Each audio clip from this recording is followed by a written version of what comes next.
ஒரு ஊரில் ஒரு மன்னர் இருந்தார். ஒரு நாள் அவருடைய அரசவைக்கு ஒரு ஓவியன் வந்தான். அவன் சீனா தேசத்திலிருந்து வந்தவன், தாவோ சிந்தனையாளன். அவன் அங்கே வந்து மன்னர் முன்னாடி நிற்கிறான். யாரும் செய்ய முடியாத ஒரு காரியத்தை என்னால் செய்ய முடியும்னா. இவன் இப்படி சொன்னதை கேட்டதும் ஏற்கனவே அங்கே இருந்த அரசவை ஓவியன் ஒருத்தனுக்கு கோபம் வந்துட்டுது.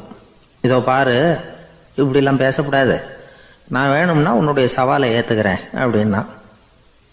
நாம் 2 பேரும் ஓவியம் தீட்டுவோம், அதை பார்த்துட்டு நம்ம 2 பேரில் யார் சிறந்த ஓவியன் அப்படிங்கிறத மன்னரே தீர்மானம் செய்யட்டும், என்ன சொல்கிற அப்படின்னு கேட்டான். அவனும் சரின்னு ஒத்துக்கிட்டான். போட்டி ஆரம்பமாச்சு. அரசர் அவங்களுக்கு 2 சுவர்களை ஒதுக்கி கொடுத்தார். 6 மாத காலம் அவகாசம் கொடுத்தார். 2 ஓவியர்களும் அவங்கவுங்க வேலையை ஆரம்பித்தாங்க. இரவு பகலாக வேலை செய்ய ஆரம்பிச்சுட்டாங்க. 6 மாதம் முடிஞ்சது. அரசர் வந்து பார்த்தார். முதல்ல தன்னுடைய அரசவை ஓவியர் தீட்டியிருந்த ஓவியத்தை பார்த்தார். ரொம்ப பிரமாதமாக இருந்தது, பாராட்டினார். இதோ பாரு, உன்னுடைய ஓவியம் அற்புதமாக இருக்குது, உயிரோட்டம் உள்ளதாக இருக்குது, கலையின் உச்சமே இதுதான், இதை விட சிறந்த ஒரு ஓவியத்தை வேற யாராலையும் படைக்க முடியாது அப்படின்னார். அதுக்கப்புறம் அந்த சீன ஓவியன்கிட்ட போனார். எங்கே உன்னுடைய ஓவியம்னு கேட்டார். திரைச்சீலையை விலக்கி விட்டு பாருங்கன்னா. மன்னர் வந்து அந்த திரைச்சீலையை விளக்குனார். உள்ளே வந்து ஓவியம் இருக்க வேண்டிய இடம் கண்ணாடி மாதிரி தெரிஞ்சுது. அவன் அந்த 6 மாத காலமாக அந்த சுவரை வந்து தேய்ச்சி தேய்ச்சி கண்ணாடி மாதிரி ஆக்கி வச்சிருக்கிறான். அதுக்கு நேராக எதிர் சுவரில் அரசவை ஓவியம் தீட்டின ஓவியம் இருக்குது. அது எதிரில் இருந்த இந்த கண்ணாடியில் பட்டு பிரதிபலிக்குது. மன்னர் யோசனை பண்ண ஆரம்பித்தார். அப்புறம் அந்த சீன ஓவியனை பார்த்து கேட்டார், இதை பாரு, நீ என்னுடைய ஆளை வந்து தோற்கடிச்சுட்ட அப்படிங்கிறதுல சந்தேகம் இல்லை, ஆனாலும் எங்களை ஏமாத்தி இருக்கிற, எந்த ஓவியமும் நீ வரையிலையே அப்படின்னார். அரசே, இதுதான் உண்மையான ஓவியம், உயிருள்ள ஓவியம். இது வந்து மனோபாவங்களை பிரதிபலிக்கும், மாறுகின்ற காலங்களை அப்படியே காட்டும் அப்படின்னா அந்த சீன ஓவியன். கையால் வரைகிற ஓவியங்களில் சலனம் இல்லை, கண்ணாடி அப்படி கிடையாது, சக்தியின் ஓட்டம் அதில் எப்பவும் இருந்துக்கிட்டே இருக்கும், கண்ணாடி மட்டுமே ஜீவனுள்ள ஓவியமாக இருக்க முடியுங்கிறத அந்த சீன ஓவியன் தெரிஞ்சு வச்சிருந்தான். ஏன்னா அவன் ஒரு தாவோ சிந்தனையாளன். ஒவ்வொரு குழந்தையும் இந்த கண்ணாடியோடு தான் பிறக்குது. ஆனால் நாம் என்ன செய்கிறோம்னா ஓவியங்களை கண்ணாடி மீது பதிப்பிச்சு விடுறோம். கண்ணாடி நம்மளை பிரதிபலிக்குது. நம்முடைய அழகோ அவலட்சணமோ கண்ணாடியை பாதிக்கிறது இல்லை. ஏன்னா அதுக்கு மனம் கிடையாது. கடந்து போன வினாடியை பற்றி அது சிந்திக்கிறது இல்லை. அடுத்த கணத்தை பற்றின எதிர்பார்ப்பும் அதுகிட்ட கிடையாது. அதுதான் பற்றற்ற நிலை. மனிதனுக்கு தேவைப்படுறது அதுதான். கண்ணாடி கிட்டே இருந்து நாம் வந்து கற்றுக்கொள்ள வேண்டிய பாடம் இது. வாழ்க்கையில் வந்து மனிதர்களை நேசிக்கலாம், உலகின் அழகையெல்லாம் பிரதிபலிக்கலாம், ஆனால் எதையும் பற்றி கொண்டு விடக்கூடாது அப்படிங்கிறது பெரியவர்கள் அறிவுரை. துயரம்ங்கிறது பற்றுக்களின் சாயை. கண்ணாடி முன்னாடி நிற்கிறப்போவெல்லாம் நமக்கு இந்த ஞாபகம் வரணுமா. ஒரு குடும்பத் தலைவர் ஒரு நாள் காலையில் விடிஞ்சு எழுந்திரிச்சதும் சத்தம் போட்டார். யார் இந்த கருங்குரங்கு படத்தை என் ரூமில் கொண்டாந்து மாட்டி வச்சது அப்படின்னு கத்தினார். சமையல் கட்டிலிருந்து மனைவி பதில் சொன்னாங்க, தூக்க கலக்கத்தில் உளராதுங்க, நல்லா பாருங்க, அது படம் கிடையாது, முகம் பார்க்குற கண்ணாடி அப்படின்னாங்க. ஒரு அம்மா சொல்லுது, அதாவது கணவன் மனைவியாக இருந்துட்டு அப்புறம் விவாகரத்து வாங்கிட்டு அதுக்கப்புறம் அந்த அம்மா பேசுகிறத நேற்று தொலைக்காட்சியில் போட்டாங்க. அது என்ன சொல்லுதுன்னா, நாங்கள் வந்து கணவனும் மனைவியாக இருக்கிறப்போ எங்களுக்குள்ளே சண்டை வந்துக்கிட்டு இருந்தது, இப்போ விவாகரத்து வாங்கிட்டு இப்போ நண்பர்களாக இருக்கிறோம், இப்போ வந்து சண்டையே வர்றதில்லை எங்களுக்குள்ளே. அப்படி பாருங்கள், கணவன் மனைவியாக இருந்தப்போ சண்டை வந்து தான், விவாகரத்து வாங்கினது மறுபடியும் நாங்கள் நல்லபடியாக தான் இருக்கிறோம், ஒன்றும் எங்களுக்கு சண்டை வரல. அப்படி இருக்குது இப்போ காலம் போய்கிட்டு இருக்கு. நேற்று அப்படி ஒரு இது என் கூட வேலை பார்க்குறப்போ ஒரு அம்மா இருந்தாங்க. அவங்க எப்போதும் அவங்க வீட்டுக்காரர் படத்தையே வச்சுருப்பாங்க, கையில் பத்திரமா வச்சுருப்பாங்க. அவ்வளவு மரியாதை மதிப்புன்னு சொல்லி நாங்கள்லாம் அவங்கள பெருசாக நினைப்போம். இது எதுக்குமா அவங்க வீட்டுக்காரர் படத்தை பத்திரமா இல்லை கையிலே வச்சுருக்கீங்களே, ஆஃபீஸுக்கெல்லாம் எடுத்துகிட்டு வந்து வச்சு அடிக்கடி எடுத்து பார்த்துக்குவாங்க. அவ்வளவு பிரியமாக அவங்க வீட்டுக்காரர் இல்லை. ஆமாம், எனக்கு வந்து ஏதாவது பிரச்சனை வந்துவிடுதுன்னா உடனே எங்கள் வீட்டுக்காரர் படத்தை எடுத்து பார்ப்பேன். பரவாயில்லையே இப்படி ஒரு இதாக. ஆமாம், இதை பார்த்துட்டு நினச்சிக்குவேன், இதை விட பிரச்சனை வேறு என்ன இருந்துட போகுது உலகத்தில் அப்படின்னு நினச்சிக்குவேன். உடனே எனக்கு எல்லாம் போயிடும் அப்படின்ட்டு தான். அப்படி ஒரு அம்மா இருந்தாங்க, இப்போவும் இருக்காங்க, வேலை பார்த்துக்கிட்டு இருக்காங்க. அப்படிலாம் இங்கே இருக்கிற தாய்மார்கள் பெண்கள் யாராவது அப்படி கூட பண்ணலாம். எப்போதுமே உங்கள் வீட்டுக்காரர் படத்தை கையில் வச்சுக்கோங்க. அது ஒரு யோசனை, குடும்பம் குதூகலமாக இருக்கிறதுக்கு அது ஒரு யோசனை. அதே மாதிரி இவங்களும் அவங்க படத்தை வச்சுக்கலாம், வச்சுக்கிட்டு பிரச்சனை வரும்பொழுது பார்த்துக்கணும், இதை விட நமக்கு என்ன வந்துட போகுது பெருசாக அப்படி தான் இருக்கணும். குடும்பம் வந்து நல்லபடியாக இருக்கணும்னா அதுக்கு இப்போ சொல்லுவாங்க, கடவுளே வந்து ஒரு வீட்டு கணவன் வீட்டு தலைவர் கனவில் வந்தாராம். கடவுள் வந்து இது மாதிரி உன்னை விட்டுட்டு உங்கள் குடும்பத்தை உன்னையெல்லாம் விட்டுட்டு போக போகிறேன்னா, அதனால் ஏதாவது வர வேணும்னா கேட்டு போய் வாங்கிக்கோ அப்படின்னு கடவுள் சொன்னாராம் அந்த குடும்ப தலைவர்கிட்ட. அவருக்கு என்ன கேட்குறதுன்னு புரியல. கடவுள் வந்து விட்டுட்டு போகிறேங்கிறார், ஏதாவது வரம் கேட்டுக்கோ அப்படின்னு நம்ம என்ன பண்ணுறது, என்ன கேட்குறதுன்னு ஒன்றும் புரியல. குழம்பிக்கிட்டு இருந்தான் அந்த ஆள் கனவில்.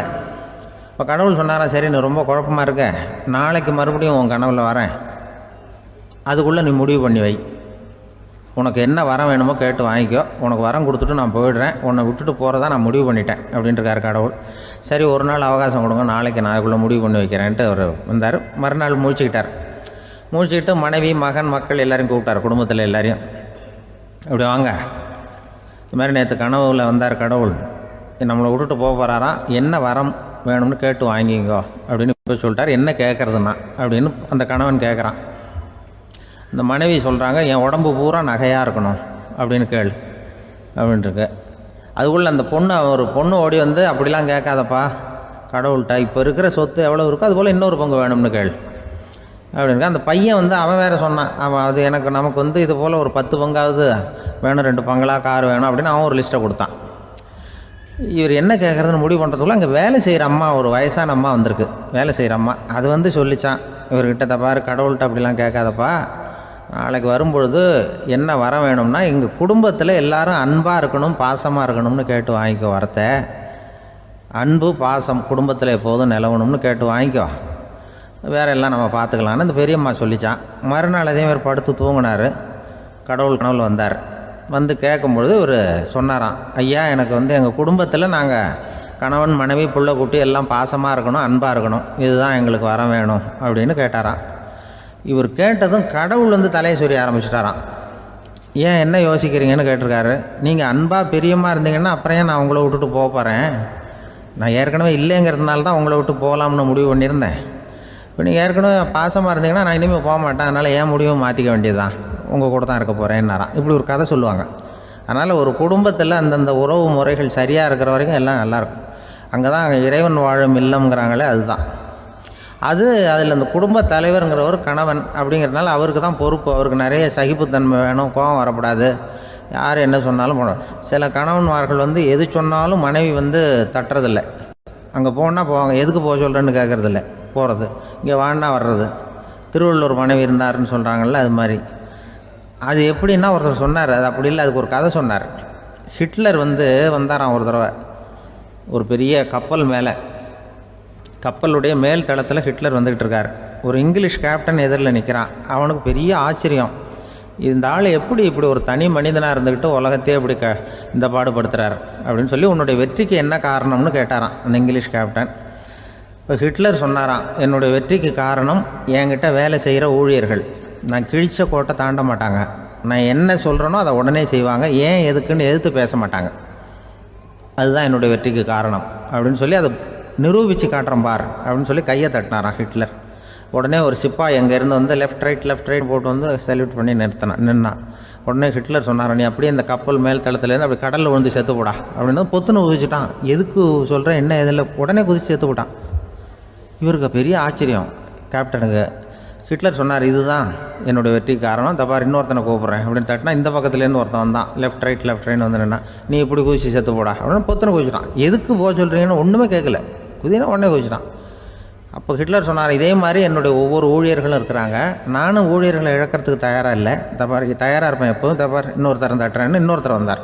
எதிர்த்தாவிலேருந்து ஒருத்தன் லெஃப்ட் ரைட் சல்யூட் அடித்தான். நீயும் குதிச்சு செத்து போடான்ருக்கார் ஹிட்லர். இவனால் பொறுக்க முடியல, இந்த இங்கிலீஷ் கேப்டன் அனாவசியமாக ஒவ்வொருத்தனாக குதிச்சுட்றானேன்னு சொல்லி ஓடி போய் அவனை குதிச்சிட்டான். குதிக்கிறதுக்கு முன்னாடி பிடிச்சி தனியாக எடுத்துகிட்டு போட்டான். தனியாக எடுத்துகிட்டு போய் அந்த சிப்பாய்கிட்ட கேட்டாரான் அந்த இங்கிலீஷ் கேப்டன், ஏன்ப்பா அந்த ஆள் குதிக்க சொல்கிறான்னா நீ ஏன் எதுக்குன்னு கேட்குறது இல்லையா, உடனே குதித்து செத்து போகிறீங்களே, இதெல்லாம் என்ன அநியாயம் அப்படின்ட்டுருக்கான் அந்த இங்கிலீஷ் கேப்டன் கையை பிடிச்சிக்கிட்டு. உடனே அந்த சிப்பாய்க்கு கோவம் வந்துட்டு தான், உடையா கையை, இவன்ட்ட வேலை பார்க்குறத விட உழுந்து செத்து போகலான்னு நான் குதிக்கிறான். நீ என்ன அனாவசியமாக எதுக்கியா இருக்க சொல்கிறேன் அப்படின்னு சொல்லி குதிச்சுட்டானா. அதனால் இந்த உடனே சொல்கிறத செய்கிறாங்க பாருங்கள், அவங்கள நம்பக்கூடாது. கணவன்மார்களுக்கு ஒரு எச்சரிக்கை. சொல்கிறத உடனே செஞ்சுருவாங்க மனைவி. நீ அங்கே போனால் போங்க, வரணும் அது ஹிட்லர் மாதிரி நினைக்கிறாங்கன்னு அர்த்தம். இதுகிட்ட பேசிக்கிட்டு இருக்கிறத விட சொல்கிறத செஞ்சுட்டு போடுவோமே. அப்படி சமாளிக்கிற கணவன்மார்கள் உண்டு. குடும்பத்தில் அப்படிலாம் இருந்து சமாளிக்கிறாங்க. ஊரில் ஒரு மன்னர் இருந்தார். அவர் பக்கத்து தேசத்து மேலே படையெடுக்கணும்னு நினச்சிக்கிட்டு இருந்தார். அதையும் தன்னுடைய நாட்டோட சேர்த்துக்கணுங்கிற ஆசை. எப்போ படையெடுக்கலாம்னு யோசிச்சுக்கிட்டு இருந்தார். இப்படி யோசிச்சுக்கிட்டு இருந்த சமயத்தில் ஒரு பெரியவர் அவரை தேடிட்டு வந்தார். அவர் அடிக்கடி வருவார், அவர்கிட்ட பேசிக்கிட்டு இருப்பார். இப்பவும் அப்படித்தான் வந்தார். என்ன மன்னா யோசனைன்னாரு. இவர் தன்னுடைய யோசனையை சொன்னார். இந்த சமயத்துல மன்னருக்கு தாகம் எடுத்தது, தண்ணி குடிக்கணும் போல இருந்தது. உடனே அங்க இருந்த ஒரு அரண்மனை பணியாளரை கூப்பிட்டார். போய் கொஞ்சம் தண்ணி கொண்டு வாப்பா அப்படின்னார். அந்த பணியாளர் போனார், ஒரு கோடையில தண்ணி கொண்டு வந்தார். ராஜா கிட்ட நீட்டினார். ராஜா அதை வாங்கி குடிக்கிறதுக்காக வாய்கிட்ட கொண்டுட்டு போனார். அந்த நேரம் பார்த்து மன்னா கொஞ்சம் பொறுங்கன்னார் இந்த பெரியவர். ஆவலோட குடிக்க போன மன்னர் அப்படியே நிறுத்திக்கிட்டு பெரியவரை பார்த்தார்.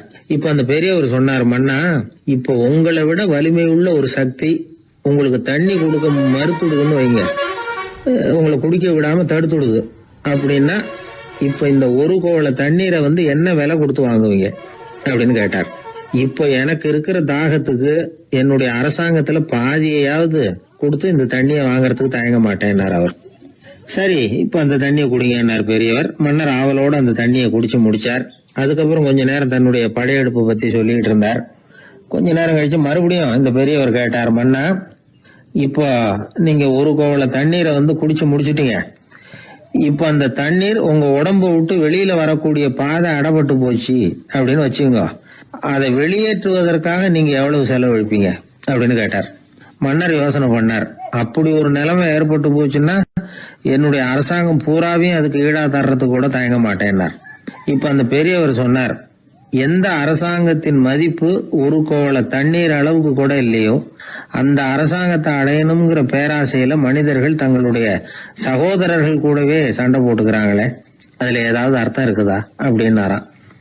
மன்னருக்கு இப்பதான் அர்த்தம் புரிஞ்சுதான். மனசுல தெளிவு உண்டாச்சு. தன் மனசுக்குள்ள உண்டான வெறிய விரட்டி அடிச்சு விட்டார். அதுக்கப்புறம் நிம்மதியா ஆட்சி புரிஞ்சார். இப்படி ஒரு கதை. உயிருக்கு என்ன விலை கொஞ்சம் யோசனை பண்ணி பாருங்க. ஆனா அது இப்ப எவ்வளவு மலிவா போயிட்டுது, அதையும் யோசனை பண்ணி பாருங்களேன். ஆசை பேராசையா மாறுது, அப்புறம் அது வெறியா ஆகுது, அதுக்கப்புறம் பைத்தியம் பிடிக்குது. இந்த காலத்து மனிதர்களுக்கு 2 விதமான பைத்தியம் பிடிச்சிருக்கிறதாக ஒரு பெரியவர் சொல்றார். ஒன்னு பணம், இன்னொன்னு அதிகாரம். இதெல்லாம் எவ்வளவு காலத்துக்கு நீடிக்கும்? ஒரு சர்வாதிகார நாட்டுல 3 பேர் ஜெயில இருட்டு அறையில பேசிக்கிட்டு இருக்கிறாங்க. நீ எப்படி இந்த ஜெயிலுக்கு வந்த அப்படின்னு ஒருத்தர் கேட்டாராம். இந்த நாட்டு ராஜாவை ஆதரிச்சு நான் பிரச்சாரம் பண்ணினேன், அதனால கூட்டத்துல தகராறு வந்துட்டுது, கலவரமா போச்சு, அதுக்கு நான் தான் காரணம்னு அரெஸ்ட் பண்ணி இங்க கொண்டாந்து போட்டாங்க அப்படின்னாரா அவரு. சரி, நீ எப்படி இங்க வந்த அப்படின்னு இன்னொருத்தரை பார்த்து கேட்டிருக்காரு. நான் இந்த நாட்டு ராஜாவை எதிர்த்து பிரச்சாரம் பண்ணேன், அதனால கலவரம், அரெஸ்ட் பண்ணி கொண்டாந்து போட்டாங்கன்னார். சரிப்பா, நீ எப்படி எங்க வந்த அப்படின்னு 3வது ஆளை பார்த்து இவங்க கேட்டாங்களாம். இதுக்கு அந்த ஆள் மெதுவா வெளிச்சத்துக்கு நான் தான் இந்த நாட்டு ராஜா அப்படின்னு. எனக்கு தெரிஞ்ச ஒருத்தர் இருக்கார். அவரு ஒரு பெரிய காவல்துறை அதிகாரி, ரொம்ப கண்டிப்பானவர். அவரை கண்டாவே எல்லாரும் பயப்படுவாங்க. அப்படிப்பட்டவர் வீட்டுக்கு போனா அப்படியே அடியோட மாறிடுவார். அங்க போய் பாத்தீங்கன்னா குழந்தைகளோட குழந்தையா அவர் விளையாடிட்டு இருப்பார். அலுவலக சமயத்துல பாத்தீங்கன்னா குதிரை முதுகுல அவர் உட்காந்துருப்பார். வீட்டுல பாத்தீங்கன்னா அவர் முதுகுல குழந்தை உட்காந்துருக்கும். அவரு குதிரை மாதிரி போயிட்டு இருப்பார். இது எப்படிங்க முடியுது உங்களால அப்படின்னு கேட்டாங்க. அது ஒண்ணுமில்ல, இங்க வீட்டுக்கு வந்த உடனே என்னோட மனசை தனியா எடுத்து வச்சிருவேன் அப்படின்னார். அது என்னங்க உங்க சட்டப்பையிலையா இருக்குது மனசு, அது தனியா எடுத்து வைக்கிறதுக்கு அப்படின்னு கேட்டாங்க. அப்படி இல்லைங்க, இது ஒரு பயிற்சி, மனப்பயிற்சி, அவ்வளவுதான் அப்படின்னார். இப்படி சமயம் பார்த்து மனசை தனியா வச்சுவிட தெரிஞ்சவங்க வாழ்க்கையில எப்பவும் உற்சாகமா இருப்பாங்க அப்படிங்கிறது பெரியவங்க கருத்து. ஒரு டாக்டர் ஆஸ்பத்திரியில் இருக்கிற வரைக்கும் டாக்டரா இருக்கலாம். அவர் மனைவிகிட்டையும் அவர் டாக்டரா இருக்க வேண்டிய அவசியம் இல்லை. ஒரு வக்கீல் கோர்ட்ல இருக்கிற வரைக்கும் வக்கீலா இருக்கலாம். வீட்டுக்கு வந்ததுக்கு அப்புறமும் வக்கீலா இருக்க வேண்டிய அவசியம் கிடையாது. வீட்டில் குழந்தைகள்கிட்ட விளையாடும் பொழுதும் அதுகள்கிட்ட ஃபீஸு கேட்டுக்கிட்டு இருக்கக்கூடாது. நாம் எப்படி இருக்கணும்னு பெரியவங்க சொல்கிறாங்கன்னா, மனசோட சேரப்படாதான், அப்படி சேராமல் வாழ்க்கையை கவனிக்கணுமா. மனசை அப்படியே தனியாக எடுத்து பக்கத்தில் வச்சுடணும். அப்படின்னா அதை அப்படியே தூக்கி எறிஞ்சுடு அப்படின்னு அர்த்தம் இல்லை. ஏன்னா மனசுங்கிறது நமக்கு உபயோகப்படக்கூடிய ஒன்று தான். எப்போ எப்போ அது தேவையோ அப்பப்போ எடுத்து உபயோகப்படுத்திக்கணும். தேவைப்படுறப்போ எடுத்து கண்ணாடியை மாட்டிக்கிறோம்ல, படிக்கும் பொழுது கண்ணாடி தேவைப்படுது, எடுத்து மாட்டிக்கிறோம் இல்லையா? அது மாதிரி கணக்கு போடுறதுக்கு மனசு தேவை. கடைக்கு போய் ஒரு பொருள் வாங்குகிறோம், காசு கொடுக்குறோம், மீதி சில்லறை சரியாக இருக்கா அப்படின்னு எண்ணி பார்த்து வாங்க வேண்டியிருக்கு. அந்த சமயத்தில் மனசை எடுத்து தனியாக வச்சுட்டேன் அப்படின்னு சொல்லிட்டு இருக்கக்கூடாது. பரீட்சைக்கு படிக்க வேண்டியிருக்குது, படித்ததையெல்லாம் அப்படியே நினைவில் வச்சுக்க வேண்டியிருக்கு. அந்த சமயத்தில் மனசை தூக்கி எறிஞ்சுட்டேன் சார் அப்படின்னு சொல்லிட்டு இருக்கக்கூடாது. அப்படி சொன்னால் பரீட்சை நம்மளை தூக்கி எறிஞ்சிடும். அதனால் தேவைப்படுறப்போ மனசை உபயோகப்படுத்தணும், தேவையில்லாதப்போ அதை தனியாக ஓய்வு எடுத்துக்க விட்டுடணும். இப்படி நாம் பழக்கப்படுத்திக்கிட்டா வாழ்க்கைங்கிறது நமக்கு புதுசாக தெரியுமா. மனசுக்கும் ஒரு சக்தி கிடைக்கும். எந்திரங்களுக்கு ஓய்வு கொடுக்குற மாதிரி மனசுக்கும் ஓய்வு கொடுக்கணும், இல்லைன்னா அது களைச்சி போயிடும். குழந்தைகள் மனசை சுமந்துக்கிட்டு இருக்கிறது இல்லை. இது முதியவர்கள் குழந்தைகள்கிட்ட இருந்து கற்றுக்க வேண்டிய ஒரு பாடம். ஆனாலும் இந்த கால குழந்தைகள்கிட்ட ரொம்ப எச்சரிக்கையாக இருக்க வேண்டியிருக்கு. ஒரு தாத்தாவும் பேரனும் விளையாடிக்கிட்டு இருக்கிறாங்க. தாத்தா, எனக்கு சைக்கிள் ஓட்ட கற்றுக் கொடு அப்படிங்கிறான் பேரன். சைக்கிள் உயரம் கூட இல்லை, அதுக்குள்ளே சைக்கிள் ஓட்டணுமா அப்படின்னார் தாத்தா. ஏன் தாத்தா, ரயில் ஓட்டுறாரு, அவர் என்ன ரயில் நீளமாக இருக்கார் அப்படின்னு கேட்டானா அந்த பையன். அந்த ஆளுக்கு பேச தெரியாது, அவர்கிட்ட கொஞ்சம் எச்சரிக்கையாக நடந்துக்கோ அப்படின்னு சொல்கிறது உண்டு. அப்படின்னா என்ன அர்த்தம்? அவர் இன்னமும் குழந்தையாகவே இருக்கிறாரு, இன்னும் பேச்சு வரலன்னு அர்த்தம்? அப்படி இல்லை, அவருக்கு நாகரிகமாக பேச தெரியலன்னு அர்த்தம். பேசுறதுங்கிறது மனுஷனால் மட்டுமே முடியக்கூடிய ஒரு காரியம். அப்படி இருந்தும் அதோட பெருமையை அவன் இன்னமும் சரியாக புரிஞ்சிக்கலன்னு தான் சொல்லணும். அதனால தான் அவன் அளவுக்கு அதிகமாக வார்த்தைகளை கொட்டி விடுறான். அதுக்கப்புறம் அதையெல்லாம் திருப்பி அள்ள முடியாமல் கிடந்து கஷ்டப்படுறான். கொட்டின வார்த்தையை அள்ள முடியுமா?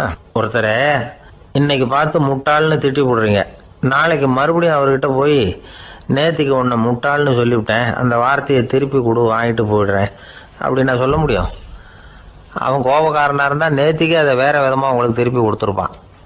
உலகத்தில் எவ்வளவோ ஜீவராசிகள் இருக்குது, அதுக்கெல்லாம் வாய் இருக்குது. அந்த வாயெல்லாம் எதுக்கு உபயோகம்? சாப்பிட்றதுக்காக. ஆனால் நமக்கு இருக்கிற வாய் சாப்பிட்றதுக்காக மட்டும் இல்லை, பேசுறதுக்காகவும் தான்.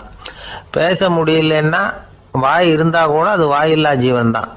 ஒரு பையனை பார்த்து அது வாய் உள்ள புள்ள பொழைச்சிக்கும் அப்படின்னா மற்ற பையன்களுக்கெல்லாம் முகத்தில் வாயே இல்லைன்னு அர்த்தம்? அப்படி இல்லை, அந்த பையன் கொஞ்சம் கெட்டிக்காரத்தனமாக பேசுவான்னு அர்த்தம். அதனால் எப்படி பேசணும் அப்படிங்கிறத நாம் முக்கியமாக தெரிஞ்சுக்கணும். இதுக்கு 8 விதமான குறிப்புகளை நம்ம பெரியவங்க சொல்லியிருக்கிறாங்க. பேச்சுக்கு 8 அங்கங்கள் உண்டு அப்படின்னு அவங்க சொல்கிறாங்க. அதெல்லாம் என்னென்ன அப்படின்னா, உண்மை, நன்மை, அன்பு, நிதானம், இனிமை, ஆழம், சமயமறிதல், சபையறிதல். இந்த 8 தன்மையும் பேச்சில் இருக்கணுமா. இதையே கொஞ்சம் விவரமாக சில பேர் போர்டில் எழுதி வச்சுருப்பாங்க. அதாவது எழுத்துலையாவது அதெல்லாம் இருக்கட்டுமே அப்படின்னு நினச்சி நீங்கள் கூட சில இடங்களில் இதை பார்த்துருக்கலாம். அதாவது உண்மையே பேசுக, நன்மையே பேசுக, அன்பாக பேசுக, நிதானமாக பேசுக, இனிமையாக பேசுக, ஆழமுடையதாக பேசுக, சமயமறிந்து பேசுக, சபையறிந்து பேசுக, இப்படி எழுதி வச்சுருப்பாங்க. இந்த 8 அம்சமும் சரியாக பொருந்தி இருந்தால் தான் அது பேச்சு. மற்றதெல்லாம் பேச்சாகிடாது. பேச்சு ஒரு சிறந்த கலை. எல்லாத்தையும் விட பேசாமல் இருந்தும் பழகணும், அது ரொம்ப முக்கியம். உண்மையே பேசணும். சத்தியத்துக்கு மதிப்பு கொடுக்குறவங்கள தான் சரித்திரம் மதிக்கும். உண்மை பேசினா மட்டும் போதாது, அந்த உண்மையில் நன்மை கலந்துருக்கணும். கொலைகாரனுக்கு பயந்துக்கிட்டு ஒருத்தன் உங்கள் வீட்டுக்குள்ளே ஒளிஞ்சிருக்கிறான். அந்த முரட்டு ஆசாமி கையில் அறிவாளோடு அவன் இங்கே வந்தானான்னு உங்ககிட்ட கேட்குறான்னு வச்சுங்க. உண்மை தான் உயர்வு தரும் அப்படின்னு நினச்சிக்கிட்டு, ஆமாம் உள்ளே தான் இருக்கிறான், அடுப்பங்கரையில் குதிருக்கு பின்னாடி உட்காந்துருக்கிறான், போய் பிடிச்சிட்டு போங்க அப்படின்னு சொல்லுவீங்க? அது நன்மை இல்லாத உண்மை. அதனால் பிரயோஜனம் கிடையாது. அதே மாதிரி உங்கள் பேச்சில் அன்பு இருக்கணும், நிதானம் இருக்கணும், இனிமை இருக்கணும், சிந்தித்து பேசணும். சமயம் அறிந்து பேசுகிறதும் முக்கியம். அதை பற்றி நமக்கு வேறு யாரும் சொல்லிக் கொடுக்க வேண்டியதில்லை. எந்த நேரத்தில் யாருக்கிட்ட எப்படி பேசினா காரியம் நடக்கும் அப்படிங்கிறது நமக்கு நல்லா தெரியும். அது கைவந்த கலை. அவையறிந்து பேசுகிற திறமை பேச்சாளர்களுக்கு ரொம்ப அவசியம். அது இல்லைன்னா நிலைமை பரிதாபமாயிடும். ஒரு பேச்சாளர் ரொம்ப மும்முரமாக பேசிக்கிட்டே இருந்தாராம். ரொம்ப நேரம் நிறுத்தவே இல்லை, பேசிக்கிட்டே இருக்கிறார். சபையில் இருந்தவங்கெல்லாம் ஒவ்வொருத்தராக எழுந்திரிச்சு போய்கிட்டே இருக்கிறாங்க. கடைசியில் 2 பேர் தான் அக்கறையாக பேசுகிறவரை கவனிச்சுட்டு உட்காந்துருந்தாங்களாம். மேடையில் பேசிக்கிட்டு இருந்தவர் அவங்கள பார்த்து சொன்னாராம், எனக்கு கூட்டம் முக்கியம் இல்லை, எவ்வளவு பேர் என் பேச்சை கேட்குறாங்க அப்படிங்கிறது முக்கியம் இல்லை, நீங்கள் 2 பேராவது ஊக்கமாக என்னை கவனிச்சுக்கிட்டு உட்காந்துருக்குறீங்க, அது போதும், உங்களுக்காகவே நான் பேசிக்கிட்டு இருக்கிறேன் அப்படின்னார். இதை கேட்டதும் உட்காந்துருந்த 2 பேரில் ஒருத்தர் எழுந்திருச்சு, அப்படி இல்லைங்க, நாங்கள் 2 பேரும் நீங்கள் பேசி முடித்த உடனே தொடர்ந்து பேச வேண்டிய ஆளுங்க, அதுக்காக தான் காத்துக்கிட்டு இருக்கிறோம், சீக்கிரம் முடிங்க அப்படின்னாங்களாம். காஞ்சிபுரத்தில் பல்லவ ராஜா ஒரு கோவில் கட்டினார், கைலாசநாதர் கோவில். அதுக்கு கும்பாபிஷேகம் பண்ணுறதுக்கு ஒரு நாள் குறிப்பிட்டு அதுக்கு வேண்டிய ஏற்பாடுகள்லாம் பண்ணினார். முதல் காரியமாக கடவுளை வேண்டிக்கிட்டார், நீங்கள் இந்த கும்பாபிஷேகத்துக்கு நேரில் வந்து கலந்துக்கணும்னார். கடவுள் அந்த ராஜா கனவுல வந்தார், நீ கும்பாபிஷேகம் வச்சிருக்கிற அதே நாளில் அதே நேரத்தில் எனக்கு இன்னொரு ஊரில் ஒரு கும்பாபிஷேகம் இருக்குது, அதுக்கு போக வேண்டியிருக்கு. அதாவது திருநின்ற ஊரில் என்னுடைய பக்தர் ஒருத்தர், அவரும் ஒரு கோயில் கட்டி கும்பாபிஷேகம் செய்கிறார், நான் அதுக்கு போக வேண்டியிருக்கு, அதனால் உன்னுடைய தேதியை நீ மாற்றி வச்சுக்கோ அப்படின்னார். கடவுள் தான் எங்கேயும் இருக்கிறவராச்சே, அவர் நினச்சா 2 இடத்துலையும் இருந்து கோயில் கும்பாபிஷேகத்தை நடத்த முடியாதா? ஏன் அப்படி செய்யலை? அது ஒரு முக்கியமான காரணத்துக்காகத்தான். திருநின்ற ஊரில் இருந்த பூசலாருங்கிற அந்த அடியாரின் பெருமையை இந்த உலகத்துக்கு எடுத்து காட்டணுங்கிறதுக்காகத்தான் கடவுள் அந்த ராஜா கிட்ட அப்படி சொன்னார். சரி, அந்த அடியார் அப்படி என்னதான் பெருசாக கோயில் கட்டி விட்டார்? ராஜா கட்டின கோயிலை விட பெருசா? அவர் கட்டினது கருங்கல்லாலேயோ மண்ணாலேயோ மரத்தாலேயோ இல்லை, அவர் கட்டின கோயில் வேற மாதிரி. அது மனசால கட்டின கோயில், மனசுக்குள்ளே இருக்கிற கோவில், மனக்கோவில். அந்த அடியார் தன்னோட மனசுக்குள்ள மாசக்கணக்காக ஒவ்வொரு கல்லாக சேர்த்து கட்டின கோவில். இந்த விஷயம் ராஜாவுக்கு தெரியாது. அவர் என்ன நினச்சுட்டாரு, அது நாம் கட்டின கற்கோயிலை விட ரொம்ப பெருசாக இருக்கும் போல இருக்கு அப்படின்னு நினச்சிட்டார். சரி, அப்பேற்பட்ட அந்த கோயிலை தரிசனம் பண்ணிவிட்டு வருவோம் அப்படின்னு நினச்சி ராஜா திருநின்ற ஊருக்கு போகிறார். அங்கே போய் பார்த்தா கோயிலையும் காணும், ஒன்றையும் காணும். கடைசியில் பூசலார் கட்டின மனக்கோவில் தான் அதுங்கிறத அவர் புரிஞ்சுக்கிறார். உடனே அந்த அடியாரின் காலில் விழுந்து வணங்குறார். அவரோ, இது மனசால முயன்ற கோவில், இதுக்கு இத்தனை பெருமையா அப்படின்னு ஆச்சரியப்படுறார். இதில் ஆச்சரியப்படுறதுக்கு ஒன்றும் இல்லை, ஆண்டவன் விரும்புறது அகபக்தியையே தவிர புற தோற்றங்களே அல்ல. இதை நாம் புரிஞ்சுக்கிட்டோம்னா நமக்குள்ள எந்த வேறுபாடுகளும் வர்றதுக்கு வழியே இல்லை. இன்னொரு ராஜா இருந்தார், அவர் ஆண்டவனுக்கு படைக்கிறதுக்காக ஒரு தார் நல்ல செவ்வாழைப்பழமாக எடுத்துக்கிட்டு போகணும்னு நினச்சார். அதனால் நாளே அதை வாங்கிட்டு வர சொன்னார் வேலைக்காரங்கிட்ட. வேலைக்காரன் போனால் கடைத்தெருவில் ஒரு தார் பழம் வாங்கினா, வர்ற வழியில் அவன் குடிசை, அப்படியே எட்டி பார்த்துட்டு போவோமேன்னு நினச்சான். போனான், அங்கே இவனோட குழந்தை பாவம் பசியால் கத்திக்கிட்டு இருக்கு. இவன் பார்த்தான், இவ்வளவு பெரிய தாரில் ஒரு 2 பழம் எடுத்தா தெரியவா போகுது அப்படின்னு நினச்சி ஒரு 2 பழத்தை பிச்சு அந்த குழந்தைகிட்ட கொடுத்தான். அதை வாங்கி வயிறார சாப்பிட்டுது, பசி அடங்குச்சு, விளையாட போயிட்டுது. இவன் அதுக்கப்புறம் வாழைப்பழத்தை எடுத்துக்கிட்டு அரண்மனைக்கு வந்தான். 2 பழம் பிச்சிருக்கிறது ராஜாவுக்கு தெரிஞ்சு போச்சு. இவன் உண்மையை சொல்லிவிட்டான். உடனே ராஜா, கடவுளுக்கு படைக்க வேண்டிய பொருளை குழந்தை எச்சில் பண்ண விட்டுருக்கியே அப்படின்னு சொல்லி அவனை கட்டி வச்சு சாட்டையால் அடித்தார் பாவம். மறுநாள் பழத்தை கோயிலுக்கு எடுத்துகிட்டு போனார், கடவுள் முன்னாடி வச்சார். கடவுள் கண்ணை திறந்து பார்த்தார், பழம்லாம் அழுகி இருக்குது. என்ன இது அழுகி போன பழம் அப்படின்னார். ராஜா முழிச்சார், நல்லா தானே இருந்தது அப்படின்னு நினச்சார். அப்போ கடவுள் அந்த ராஜா கிட்ட சொன்னாராம், இதை பார்ப்பா, இந்த தாரில் 2 பழம் தான் நல்ல பழம், அந்த 2 பழங்களையும் நேற்றுக்கே நான் சாப்பிட்டுட்டேன் அப்படின்னாராம். அப்போ தான் ராஜாவுக்கு புரிஞ்சுது, ஏழை குழந்தையின் பசியை தீர்க்கறதுக்காக உதவுன அந்த 2 பழம்தான் இறைவன் சாப்பிட்ட பழம்னு. இறைவன் இருக்கிற இடம் எது? இதுதான். இதில் ஒரு பெரிய நீதிபதி இருந்தார், சென்னையில் உண்மையாக நடந்தது. சென்னையில் ரொம்ப காலத்துக்கு முன்னாடி காந்தி இருந்த காலத்தில் சென்னையில் ஒரு நீதிபதி, அவர் ஒரு நாள் கோர்ட்லாம் விட்டு ரொம்ப கஷ்டப்பட்டு ராத்திரி சும்மா போய் உடனே வீட்டுக்கு வரல. கோர்ட்டினுடைய நடவடிக்கை முடிஞ்சு வீட்டுக்கு வராமல் போய் எங்கெங்கேயோ போய் சுற்றிவிட்டு அந்த நண்பர்களோடு அப்படி உல்லாசமாக அப்படி கொண்டாடிவிட்டு ராத்திரிக்கு வந்திருக்கிறாரு வீட்டுக்கு 1 மணிக்கு. அப்போ அந்த வயசான அம்மா வாசல்லையே காத்துக்கிட்டு இருக்கு. உள்ளே போச்சு நீதிபதி, இன்னும் வந்து சேரலேன்னு வாசல்லையே நின்றுட்டு இருந்துதான். அப்போ அது வந்த உடனே பலார்னு அரைஞ்சி விட்டாங்களாம் அந்த அம்மா. ஏன்டா அவ்வளோ தூரம் எங்கே போனேன்? என்ன தான் நீதிபதியாக இருந்தாலும் அவங்களுக்கு உள்ள தானே, பலார்னு அரைஞ்சி விட்டாங்க. உடனே அவர் கலங்கி போய் அழுதாராம். மறுநாள் கேட்டிருக்காங்க அந்த பக்கத்தில் இருந்தவங்க, ஏன் நீ பெரிய நீதிபதி, பெரிய பதவியில் இருக்க, அதனால் உன்னை உங்கள் அம்மா அடிச்சிட்டாங்கன்னு அழுதியா அப்படின்னு கேட்டாங்களாம். அப்போ அவர் சொன்னாராம் நீதிபதி, இல்லை நான் இது மாதிரி எங்கள் அம்மாக்கிட்ட அடிக்கடி அடி வாங்குவேன். எப்போதும் அவங்க அடிக்கிற அடி பலமாக விழும். இப்போ அவங்க அடித்தது எனக்கு வலிக்கவே இல்லை. அந்த அளவுக்கு அவங்களுக்கு வயசாகிட்டுதே, பலம் குறைஞ்சிட்டுதேன்னு நினச்சி அழுதேன் அப்படின்னுக்காரான். அதுதான் புள்ள அம்மா பேரில் உள்ள பாசங்கிறது. இதே போல் நான் சொன்னது மாதிரி முன்னாடி இவர் ஒரு இறைநேச செல்வர் ஒருத்தர் இருந்தார். ஒரு அம்மா எனக்கு அப்பா தண்ணி கொடுப்பா அப்படின்றது படுக்கையில் இருந்த அம்மா. இவர் ஏதோ படிச்சுக்கிட்டு இருந்தவர், ஒரு சின்ன இளைஞர் உடனே ஓடி போய் ஒரு குவளையில் தண்ணி எடுத்துகிட்டு போய் அம்மாவுக்கு முன்னாடி நிற்கிறார். முன்ன அந்த அம்மா அதுக்குள்ளே தூங்கி போச்சு. இவர் அந்த தண்ணியை வச்சுக்கிட்டு அவர் பாட்டு நிற்கிறார். விடிஞ்சு போச்சு. விடிகிற சமயத்தில் அந்த அம்மா முடிச்சு பார்க்குது, பையன் தண்ணியோட கையில் வச்சுட்டு நிற்கிறார். ஏம்மா என்னப்பா நீ ராத்திரி பூரா தண்ணியோடு நின்றுட்டு இருக்கிறியா எனக்கா அப்படின்னு. அப்பா அவர் சொன்னாராம், ஆமாம்மா ராத்திரி தண்ணி தாகமாக இருக்குன்னு கேட்டிங்க, உடனே தண்ணி கொண்டு வந்துட்டேன். ஓடி வந்து பார்க்கும்பொழுது நீங்கள் தூங்கிக்கிட்டு இருந்தீங்க. தூங்கிட்டு இருக்கும்பொழுது உங்களை எழுப்ப வேண்டாம், தூக்கத்தை கெடுக்க வேண்டாம்னு நான் நினச்சேன். அதனால் எழுப்பலை. தூக்கம் முழிக்கிற சமயத்தில் உடனே தாகமாக இருக்கும், தண்ணி குடிக்கணும்னு ஆசைப்படுவீங்க, அதனால் தண்ணியை பக்கத்துலேயே வச்சுட்டு நிற்கிறேன் அப்படின்னு அந்த இளைஞர் சொன்னாராம். அப்படியே கட்டி பிடிச்சிட்டு நீ பிற்காலத்தில் பெரிய அறிஞராக வருவேன்னு சொல்லி அந்த அம்மா வரணும்னு சொல்லி இறைவனை வேண்டாங்களாம். அவர் தான் இஸ்லாமிய மார்க்கத்தில், தீன் மார்க்கத்தில் பெரிய ஆளானது. அதாவது ஷர்புதீன் யாஹ்யான்னு ஒருத்தர், அவர் பெரிய இஸ்லாமிய பேரறிஞராக வந்தார். இப்படி அம்மா பேரில் பாசமாக உள்ளவங்களாம் இருந்தாங்க நிறையா. அப்படி அந்த குடும்பத்தில் அந்த பாசம் நேசம் எவ்வளவு இருக்கோ அவ்வளவுக்கு அவர்கள் உயர்வார்கள்ங்கிறது தான் நம்முடைய பெரிய இதெல்லாம் பெரியவங்கள்லாம் சொல்லியிருக்கிறது அதுதான். அதனால தான் அந்த கணவனுடைய பங்கு என்ன, மனைவியினுடைய பங்கு என்ன, பிள்ளைகளுடைய பங்கு என்னங்கிறத பற்றி ரொம்ப விவரமாக சொல்கிறதுக்காக தான் அதை பற்றி நாம் சிந்திக்க வேண்டிய நேரம் இதுங்கிறதுனால தான். கணவனுக்கு இது வந்துடக்கூடாது, அதாவது கோபம் வரக்கூடாது, நிதானம் வேணும் அப்படின்லாம் சொல்லுவாங்க. நிதானம், கணவன் கோபப்படக்கூடாதுமா. அதுக்கு நாங்கள் மனுஷனுக்கு சினம் தவிர்த்தல்னு பயிற்சியெல்லாம் கொடுக்குறாங்க. இப்போது மனுஷன் கோபப்படாமல் இருக்கணும், போகணும் வரணும்னு அதுக்கு சொல்லுவோம் நாங்கள். சும்மா கதை ரூபமாக சொல்கிறது. அங்கே வேதாத்திரி மகரிஷின்னு இருக்கார், அவர் இதில் சினம் தவிர்த்தல்னு பயிற்சியை கொடுப்பாங்க. குடும்ப தலைவர்கள் பெரியவங்கள்லாம் அந்த பயிற்சியை எடுத்துக்கணும். என்ன கூப்பிட்டாங்க ஒரு தரம், சினம் தவிர்த்தல்னு ஒரு பயிற்சி கொடுக்குறோம், அதில் நீ பேசுன்னாங்க.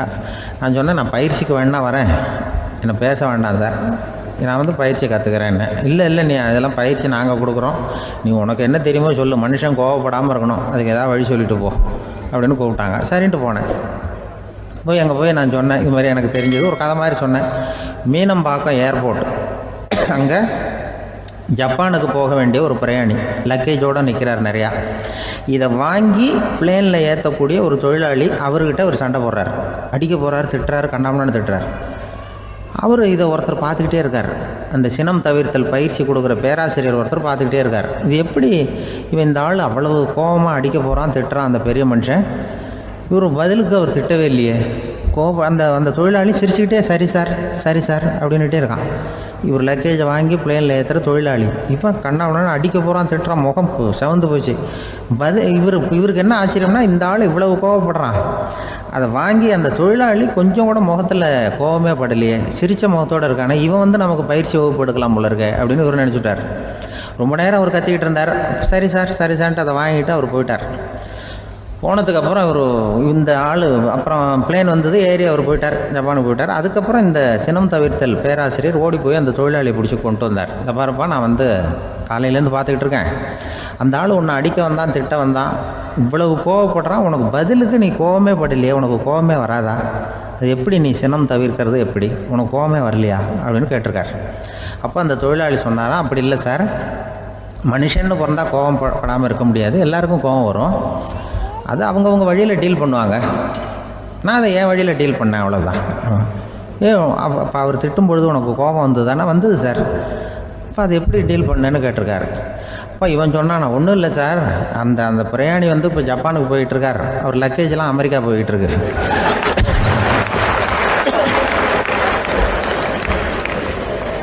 இதுக்கு நாம் எதுக்கு சார் அனாவசியமாக அவன்கிட்ட போய் சண்டை போட்டுக்கிட்டேன், அப்படி மாற்றி ஏற்றி விட்டா அவன் போய் பார்த்துக்கிறான் எங்கேயாவது. அதுதான் நான் சினம் தவிர்க்கிற வழி அப்படின்னு சொன்னாரான். உடனே இதை தான் எனக்கு தெரிஞ்சது கோபம் வராமல் இருக்கிறதுன்னு அங்கே பேசினேன் அந்த கூட்டத்தில். அதுக்கப்புறம் இன்ன வரைக்கும் அவங்க கூப்பிடுறதே இல்லை என்ன. ஏன்னா நாங்கள் முறையாக ஒருத்தன் கோவப்படாமல் இருக்கிறதுக்கு என்ன வழின்னு சொல்லி கொடுத்துட்ருக்குறோம். நீ எப்படி பண்றியப்பா அப்படின்னு சொல்லி. ஒரு ஊர்ல 2 சகோதரர்கள், அதாவது அண்ணனும் தம்பியும். அந்த 2 பேர்ல அண்ணனுக்கு கல்யாணம் ஆயிட்டுது, தம்பிக்கு கல்யாணம் ஆகல. வேணாம்னு இருந்துட்டான். அவங்க 2 பேருக்குமே சொந்தமா கொஞ்சம் நிலம் இருந்தது. அது எப்படிப்பட்ட நிலம்னா நல்ல விளையக்கூடிய நிலம். அப்பா விட்டுட்டு போன சொத்து. தனித்தனியா விவசாயம் பண்ணிட்டு இருக்கிறாங்க. அண்ணங்காரன் கல்யாணம் ஆனவன். அவன் என்ன நினைப்பான்னா, நமக்கு மனைவி மக்கள் இருக்கிறாங்க, அதனால கடைசி காலத்துல நம்மளை காப்பாத்துறதுக்கு பிள்ளைங்க இருக்கிறாங்க, அதாவது முதுமையில நமக்கு பாதுகாப்பு உண்டு. ஆனா என் தம்பிக்கு தான் யாருமே இல்ல, அவன் கல்யாணமே பண்ணிக்கல, தனி ஆள். அவனுக்கு வயசானா அவனை கவனிக்கிறதுக்கு யாருமே இல்லையே, அதனால அவன் தான் அதிகமா பணம் சேர்க்கணும், அதுக்கு நாம தான் எப்படியாவது உதவி பண்ணணும் அப்படின்னு அண்ணங்காரன் நினைப்பான். அதுக்காக என்ன செய்யலாம்னு யோசனை பண்ணுவான். ஒரு நாள் ராத்திரி ஒரு சாக்கு நிறைய நெல்லை போட்டு எடுத்து கட்டிட்டான். கட்டி தூக்கிட்டு போறான். தம்பி வீட்டுக்கு பின்பக்கம் இருந்த களஞ்சியத்துல நெல்லை கொட்டி விட்டு பேசாம திரும்பி வந்துட்டான். அவனுக்கு தெரியாம இதை செஞ்சுட்டான். ஏன்னா தம்பி கிட்ட நேரடியா கொடுத்தா வாங்கிக்க மாட்டான். அதனால இப்படி ரகசியமா போய் அவனுக்கு தெரியாமலே அவன் வீட்டு களஞ்சியத்துல தானியத்தை கொட்டி விட்டு திரும்பி வந்துட்டான். இதே மாதிரி அடிக்கடி பண்ணிட்டு இருக்கிறான் அவனுக்கு தெரியாம. ஆனா இதே நேரத்துல தம்பிக்காரன் என்ன யோசனை பண்ணான் தெரியுமா?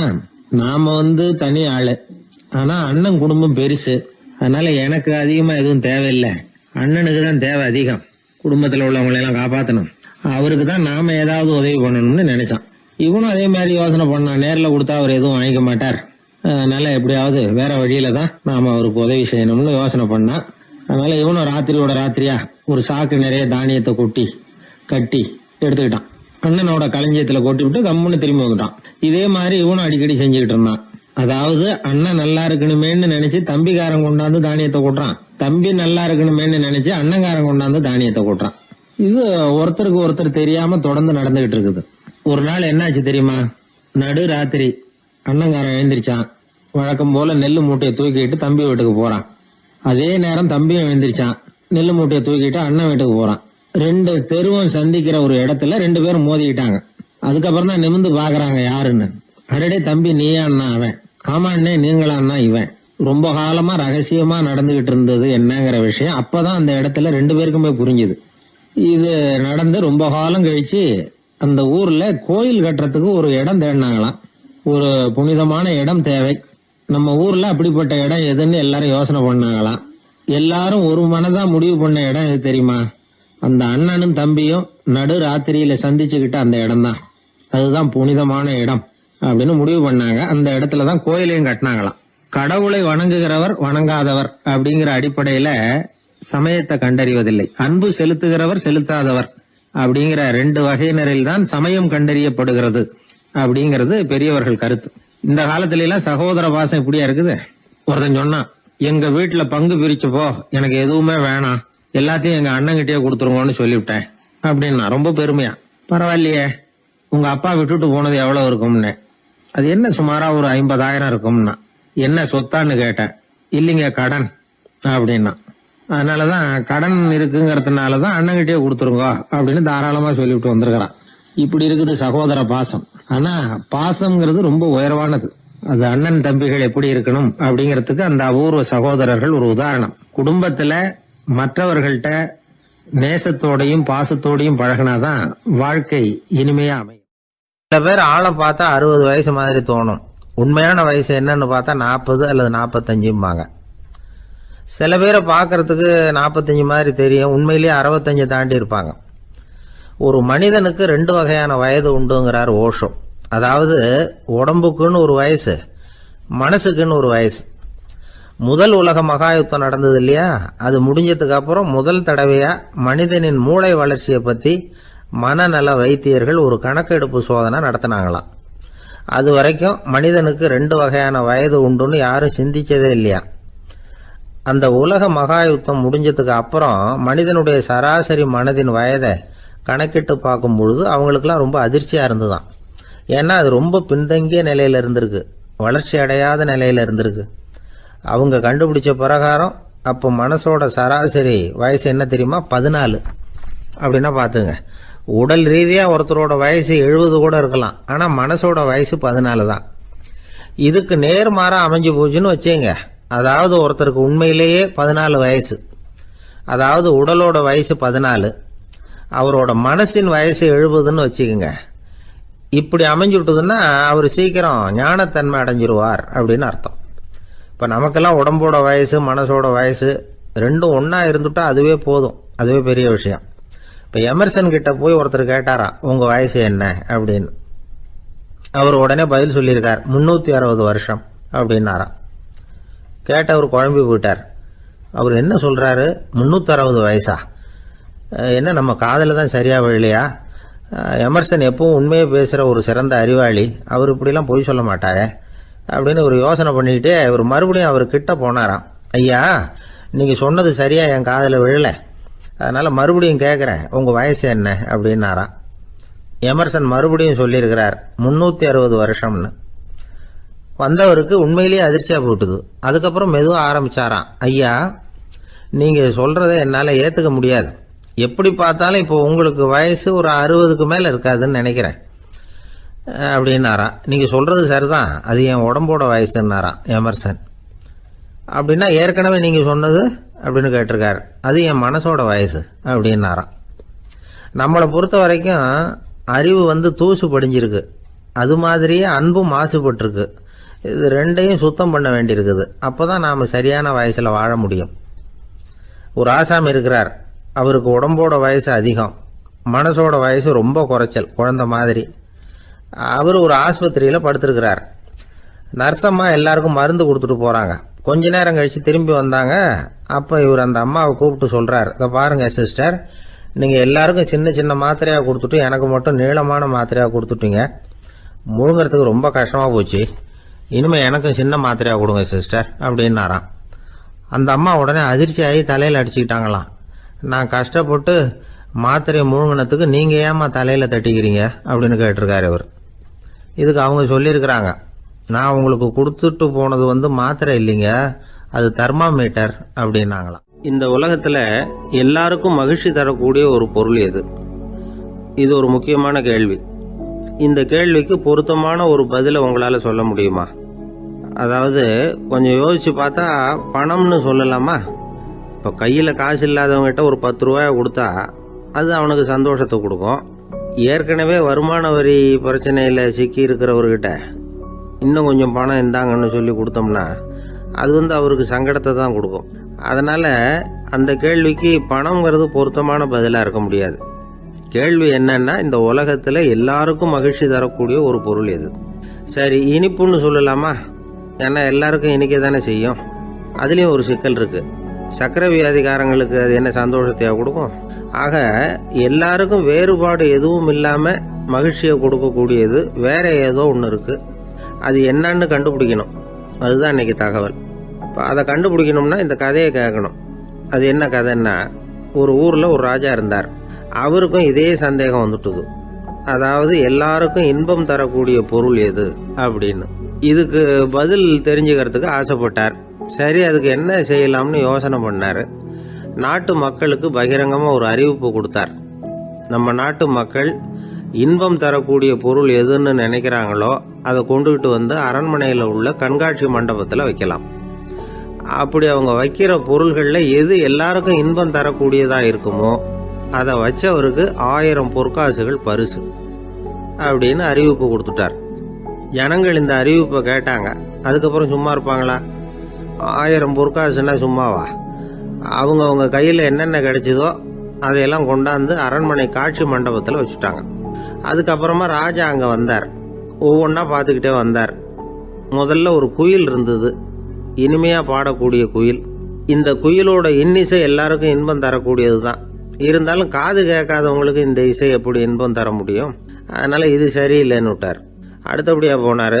அங்கே என்ன வச்சுருக்குறாங்கன்னு பார்த்தா ஒரு அழகான மயில் அங்கே தோகை விரித்து ஆடிக்கிட்டு இருக்குது.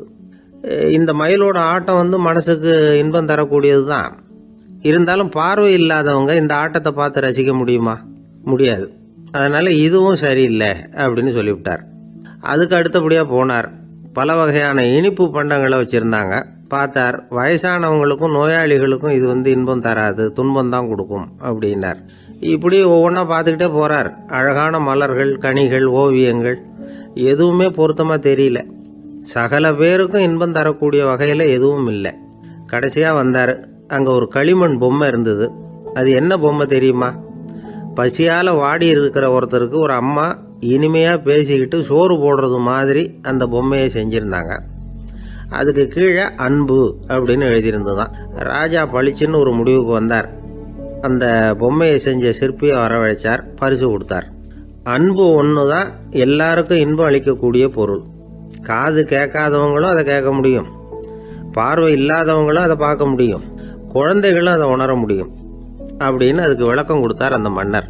இந்த உலகத்தில் எல்லாருக்கும் மகிழ்ச்சி தரக்கூடிய ஒரு பொருள் அன்பு தான். அதை புரிஞ்சுக்கிட்டு தான் சில கணவன்மார்கள் மனைவி பேரில் ரொம்ப அன்பை காட்டிக்கிறது வழக்கம். ஒரு வீட்டு வாசப்படி பக்கமாக மழைக்கு வந்து ஒதுங்கினார் ஒருத்தர். மழை தூரிக்கிட்டு இருந்தது, இருட்டு நேரம். அந்த வீட்டில் இருந்தவர், இன்னைக்கு ராத்திரி வேணும்னா இங்கேயே தங்கிட்டு காலையில் போங்க அப்படின்னார். உடனே இவர் சொன்னார், ரொம்ப நன்றிங்க, ஒரு 10 நிமிஷத்தில் இதை வந்துவிடுறேன் அப்படின்னு சொல்லிவிட்டு எங்கேயோ ஓடினார். 10 நிமிஷம் கழித்து திரும்பி வந்தார். ஆமாம், எங்கே போயிட்டு வந்தீங்கன்னு கேட்டார் வீட்டில் இருந்தவர். நேராக எங்கள் வீட்டுக்கு போய் மனைவி கிட்ட இன்னைக்கு ராத்திரி இங்கேயே தங்கிக்கிறேன்னு சொல்லிவிட்டு வந்துட்டேன் அப்படின்னார் அவர். அன்புல இது ஒரு ரகம். உனக்காக நான் என்ன வேணும்னாலும் செய்யறதுக்கு தயாரா இருக்கிறேன் அப்படின்னாரு ஒருத்தர். சரி, வேற ஒன்றும் வேணாம், ஒரு 10 ரூபா பணம் இருந்தா கைமாத்தா கொடு, நாளைக்கு தந்துடுறேன் அப்படின்னாரு இன்னொருத்தர். அவ்வளவுதான், நான் அவசரமா ஒரு ஆளை பார்க்க வேண்டியிருக்கு, அப்புறமா வந்து உன்னை பாக்குறேன் அப்படின்னு சொல்லிவிட்டு அந்த ஆள் நழுவி போயிட்டார். இதுதான் இன்னைக்கு உலக நிலவரம். ஆனா ஒருத்தர் மேல உண்மையாவே அன்பு செலுத்துறது அப்படிங்கிறது ரொம்ப பெரிய விஷயம். பக்தி செலுத்துறதுங்கிறது அதை விட பெரிய விஷயம். பக்தினா ஏதோ கோயிலுக்கு போய் சாமி கும்பிட்டு வர்றது இல்ல. பக்தியோட எல்லை எதுன்னு தெரிஞ்சுக்கிறதுக்கு உங்களுக்கு ஆசையா இருக்குதா அப்படின்னா ஒரு கதை உண்டு, அதுக்கு அதை கேளுங்க. அதாவது மயூர சர்மன் அப்படின்னு ஒருத்தர் இருந்தான். கிருஷ்ணர் மேல அவன் ரொம்ப பக்தியா இருந்தான். ஒரு நாள் கிருஷ்ணர் வந்து அவனை பார்த்துட்டு போலாம்னு நினைச்சு வந்தாரு. கிருஷ்ணரை பார்த்த உடனே அவனுக்கு ரொம்ப மகிழ்ச்சி இருக்காது அப்படின்னு. ஏன்னா வழக்கமா பக்தர்கள் தானே பகவான் கிட்ட ஏதாவது கேட்கறது வழக்கம். இங்க வந்து பகவான் வந்து பக்தனை பார்த்து கேட்க ஆரம்பிச்சுட்டாரு. இத பாருப்பா, உங்ககிட்ட நான் ஒண்ணு கேட்பேன், கொடுப்பியா அப்படின்னார். பக்தன் மாட்டேன் நான் சொல்லுவான், நீங்க என்ன கேட்டாலும் அதை கொடுக்கறதுக்கு நான் சித்தமா இருக்கிறேன் அப்படின்னா மயூர சர்மன். உன்னோட மகன் ஒருத்தன் இருக்கானே 5 வயசுல, அவன் தான் எனக்கு வேணும்னார். இவன் கொஞ்சம் கூட தயங்கல, சரி தந்தேன் அப்படின்னு சொல்லிவிட்டான். கிருஷ்ணர் பார்த்தார், அவன் உடம்பு பூராவும் எனக்கு தேவையில்லை, அவன் உடம்போட வலது பாகம் மட்டும் எனக்கு போதும்னார். அதுக்கும் சரி, அப்படியே கொடுக்குறேன். இவன் அந்த சின்ன பையனை நிக்க வச்சு அவன் தலையில இருந்து ஒரு ரம்பத்தால அறுக்கணும், அப்பதானே அது 2 பாகமா ஆக்க முடியும் அப்படின்னாரு. சரி, அப்படியே செய்யறேங்கிறான் அவன். அந்த ரம்பத்தை நீ ஒரு பக்கம் பிடிச்சுக்கணும், உன்னோட மனைவி ஒரு பக்கம் பிடிச்சுக்கணும், நீங்க 2 பேரும் அப்படி பிடிச்சுக்கிட்டு அதை அறுத்து அவனை 2 துண்டாக்கணும் அப்படிங்கிறாரு. அதுக்கும் சரிங்கிறான். அப்படி செய்யறப்போ நீயும் அழப்படாது, உன்னுடைய மனைவியும் அழப்படாது அப்படின்னு அடுத்த கண்டிஷன். அதுக்கும் சரிங்கிறான். அடுத்த அப்படி ஒரு கண்டிஷன் போடுறாரு, அதாவது உன்னுடைய மகனும் அழப்படாது அப்படிங்கிறாரு. அதுக்கும் சரின்னு ஒத்துக்கிட்டான். இவ்வளவு நிபந்தனைகள் பேர்ல தான் உன் மகனோட வலது பாகத்தை நான் ஏத்துக்குவேன், இல்லைன்னா ஏத்துக்க மாட்டேன் அப்படின்னு சொல்லிவிட்டாரு அவர். உங்களோட அத்தனை நிபந்தனைகளுக்கும் கட்டுப்பட்டு நாங்க நடக்கிறோம் அப்படின்னு சொல்லிவிட்டான் மயூர சர்மன். உடனே மகனை கூப்பிட்டான். அவன் வந்து நின்னான், அவனை குளிப்பாட்டினான், புது ஆடைகள் போட்டு விட்டான். அதுக்கப்புறம் ஒரு ரம்பத்தை எடுத்து அறுக்க ஆரம்பிச்சான். ஒரு பக்கம் அவன், இன்னொரு பக்கம் அவனுடைய மனைவி, நடுவுல அந்த பையன். அவங்க 2 பேர் கண்ணிலேயும் கண்ணீர் கொஞ்சம் கூட வரவே இல்லை. ஆனா அந்த சின்ன பையனோட இடது கண்ணில இருந்து மட்டும் கண்ணீர் வழிய ஆரம்பிச்சுட்டுது. இத கிருஷ்ணர் பார்த்துட்டார். என்னோட நிபந்தனைப்படி நீங்க நடந்துக்கல, அதனால உங்க பையனோட வலது பாகம் எனக்கு வேணாம்னு விட்டார். நாங்க 2 பேரும் அழலையே அப்படின்னா மயூர சர்மன். நீங்க அழல சரி, ஆனா உங்க பையனோட இடது கண்ணு மட்டும் அழுதுது அப்படின்னாரு. உடனே அந்த சின்ன பையன் என்ன சொன்னான் தெரியுமா? ஐயா, என் உடம்போட வலது பாகத்தை மட்டும் தானே பகவான் வந்து கேட்டாரு, வலது பாகம் பண்ணின புண்ணியத்தை இடது பாகம் பண்ணலையே அப்படின்னு நினைச்சுதான் இடது கண் அழுதுகிட்டு இருக்குது அப்படின்னா. உடனே கிருஷ்ணர் கண்ணுல தண்ணி வர ஆரம்பிச்சுட்டுதான். அந்த பையனை கட்டி பிடிச்சுக்கிட்டார். அவன் பழைய மாதிரி முழுசா ஆயிட்டான். இதுதான் பக்தியின் எல்லை அப்படின்னு விளக்கம் கொடுத்தார் ஒரு ஆன்மீக பேச்சாளர். பக்தியோட எல்லையை புரிஞ்சுக்கிறதுக்காக இந்த கதை. நீங்க உடனே பகவான் வந்து இப்படி எல்லாம் வந்து நின்றுகிட்டு பையனை வெட்டி கொடு அப்படின்னு எல்லாம் கேட்பாரா அப்படின்னு எல்லாம் கற்பனை பண்ணக்கூடாது. ஆன்மீக விஷயங்களை வந்து ஆன்மீக நோக்கத்துல புரிஞ்சுக்கணும், அதுதான் முக்கியம். பக்தியோட எல்லைக்கே நம்மால போக முடியலன்னாலும் ஒரு ஓரத்துக்காவது போய் சேர முடியுதா அப்படின்னு முயற்சி பண்ணி பார்க்கலாம். அதுக்காக தான் இவ்வளவு. இப்போ நம்ம ஆளுங்களோட பக்தி எந்த அளவுக்கு இருக்குங்கிறத புரிஞ்சுக்கிறதுக்கு வேணும்னா ஒரு உதாரணம் சொல்லலாம். ஒருத்தர் கடவுள்கிட்ட வேண்டிக்கிட்டாராம், நான் செய்யற வியாபாரத்துல இன்னைக்கு 1000 ரூபாய் லாபம் கிடைச்சதுன்னா அதில் 500 ரூபாய உன் கோயிலுக்கு வந்து உண்டியல்ல போட்டு விடுறேன் அப்படின்னு வேண்டிக்கிட்டார். சொல்லிவிட்டு வியாபாரம் பண்ணார். 1000 ரூபா கிடைக்கல, 500 ரூபா தான் லாபம் கிடைச்சிது. அவர் அதுக்கப்புறம் அந்த கோயிலுக்கு போகல. ஏங்க, கிடைச்ச 500ல பாதியை உண்டியல்ல போட்டு விடுறது தானே நியாயம் அப்படின்னு கேட்டாங்க. அதுக்கு அவரு முறைச்சு பாக்குறாரு. அப்புறம் சொல்றாரு, விவரம் தெரியாம பேசாதீங்க. கடவுள் ஏற்கனவே அவரு பங்கு 500 ரூபாயை எடுத்துக்கிட்டு மீதி 500 ரூபாயை தான் எனக்கு கிடைக்கிறது மாதிரி பண்ணியிருக்கிறார். அதனால இது எனக்கு சேர வேண்டிய பங்கு அப்படின்னு சொல்லிவிட்டார். இவரோட பக்தியின் எல்லை எந்த அளவுல இருக்குது பாத்தீங்களா? ஒரு பெரிய இடத்து பொண்ணு, நிறைய படிச்சிருக்கிறா, பட்டங்கள் எல்லாம் வாங்கியிருக்கிறா, வேலைக்கு எதுக்கும் போகல, அதுக்கு அவசியமும் இல்லை, வசதியான குடும்பம். அந்த பொண்ணுக்கு பொழுதுபோக்கு என்ன தெரியுமா? பத்திரிகை படிக்கிறது, தொலைக்காட்சி பார்க்கறது, வானொலி கேட்கறது, இதுதான் பொழுதுபோக்கு. முக்கியமாக அதில் வர்ற விளம்பரங்களை கவனிக்கிறது. சந்தைக்கு ஏதாவது புதுசாக பொருள் வந்திருந்தா உடனே காரை எடுத்துகிட்டு போக வேண்டியது, அதை வாங்கிட்டு வந்துட வேண்டியது. ஒரு நாள் அது மாதிரி ஒரு விளம்பரம் கண்ணில் பட்டது. புதுமையான சமையல் செய்யக்கூடிய சாதனம் ஒன்று வந்திருக்கிறதாக செய்தி. உடனே அதை வாங்கணும்னு ஆசை. வழக்கம் போல் அன்னைக்கு சாயந்தரமே காரை எடுத்துகிட்டு புறப்பட்டா. பார்த்தா விலை அதிகம்தான், இருந்தாலும் அதை பற்றியெல்லாம் கவலைப்படல. அதிக விலை கொடுத்து அந்த சமையல் இயந்திரத்தை வாங்கிட்டு வந்துட்டா. ஒரு பெரிய அழகான அட்டைப்பெட்டிக்குள்ளே அது இருந்தது. துண்டு துண்டு பாகங்களாக அதுக்குள்ளே அடுக்கி வைக்கப்பட்டிருந்தது. அதை ஒன்றோட ஒன்று சேர்த்து முழு இயந்திரமாக ஆக்கிய வேண்டியது நம்ம வேலை. அதெல்லாம் எப்படி ஒன்று சேர்க்கறது? அதுக்காக ஒரு கையேடு அது உள்ளே வச்சிருக்கிறாங்க. அந்த பொண்ணு வீட்டுக்கு வந்தா அட்டை போட்டியை பிரிச்சா, ஒவ்வொரு துண்டு பாகத்தை எடுத்து வெளியில வச்சா, பக்கத்துல அந்த விவர புத்தகத்தை வச்சுக்கிட்டா. அது பிரகாரம் அந்த பாகங்களை இணைச்சு பார்த்தா சரியா வரல. மறுபடியும் எல்லாத்தையும் பிரிச்சு பரப்பி வச்சுட்டு ஆரம்பத்துல இருந்து வர்றா. அப்பவும் சரியா வரல. சரி, நேரம் அந்த கடைக்கு போய் அங்கிருந்தே ஒரு ஆளை அழைச்சிட்டு வந்துருவோம் அப்படின்னு சொல்லி காரை எடுத்துட்டு அவ புறப்பட்டா. கடையில இருந்து ஒரு ஆளை கையோட அழைச்சிட்டு வந்தா. 2 பேரும் வந்து சேர்ந்தாங்க. அங்க அவங்களுக்காக ஒரு ஆச்சரியம் காத்துக்கிட்டு இருக்கு வீட்டுல. என்ன ஆச்சுன்னா, அந்த சமையல் இயந்திரம் அழகா கோக்கப்பட்டு அங்க இருக்குது. அது மட்டும் இல்ல, அதுல சமையல் வேலையும் நடந்துகிட்டு இருக்குது. யார் அதை பண்ணது? அவளுக்கு ஆச்சரியம். சமையல் வேலை செய்கிற பணிப்பெண் அங்க வந்தா. வேலை செய்யறவோ, நான் தான் அதை செஞ்சேன்னா. அந்த பொண்ணுக்கு படிக்க தெரியாது, பள்ளிக்கூடத்துக்கே போனதில்லை, சமைக்க தெரியும், அவ்வளவுதான். படிப்பறிவு இல்லாத காரணத்தினால அந்த குறிப்பு புத்தகத்தையும் அவளால படிச்சிருக்க முடியாது. எப்படி இதை பொறுத்தனே அப்படின்னு ரொம்ப ஆச்சரியமா கேட்டாவோ. அந்த விவரம் தெரியாத பொண்ணு, பணி பொண்ணு சொல்றா, படிப்பறிவு இல்லாத போது மூளையை பயன்படுத்த வேண்டிய கட்டாயம் ஏற்படுது, வேற ஒண்ணும் இல்லை அப்படின்னாலாம். படிப்பு மூலமா அறிவை சேகரிச்சுக்கலாம், புத்திசாலித்தனத்தை சேகரிக்க முடியாது.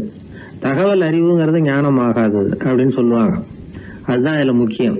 நம்மளும் ஒருத்தன் ரயில்ல பிரயாணம் பண்ணா, ராத்திரி பூரா பயணம், விடிஞ்சதும் பார்த்தா அவன் பொட்டியை காணல, யாரை திருடிட்டு போட்டாங்க. அதுக்காக அவன் கவலைப்படணும்ல, கவலைப்படல, சிரிச்சுக்கிட்டு இருக்கிறான்.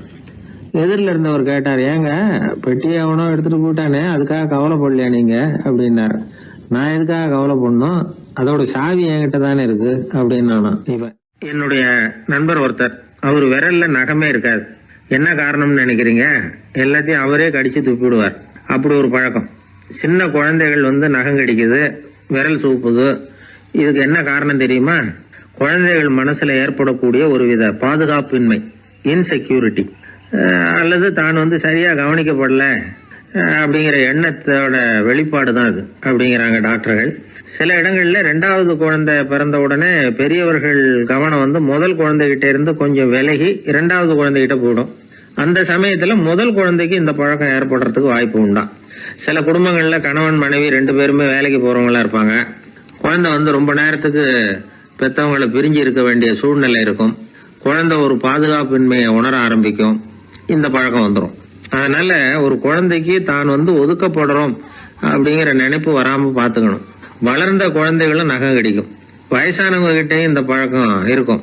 இது வந்து ஒரு மனச்சிதைவின் வெளிப்பாடு அப்படிங்கிறாங்க மனநல நிபுணர்கள். அம்மா அப்பா திட்டினாலும் சரி, அல்லது ஆசிரியர் திட்டினாலும் சரி, இந்த பழக்கம் வந்துடும். நாம தவறு பண்ணிட்டோம் அப்படிங்கிற நினைப்பு வர்ற சமயம் நகம் கடிக்க ஆரம்பிச்சிருவோம். ஏதோ ஒண்ணு அடையணும் அப்படின்னு நினைக்கிறோம், அதை அடைய முடியல. இப்படி ஒரு ஏக்கம் வர்ற சமயத்திலேயும் சில பேர் நகத்தை கடிக்க ஆரம்பிச்சிருவாங்க. ஒரு பெரிய அதிகாரி, தனியார் நிறுவனத்துல வேலை பார்க்கிறவரு, அவரு டென்ஷன் ஆயிட்டாருன்னா உடனே அறைக்கு அதை சாத்தி விடுவாங்களாம். அவரே சாத்திக்குவாராம்.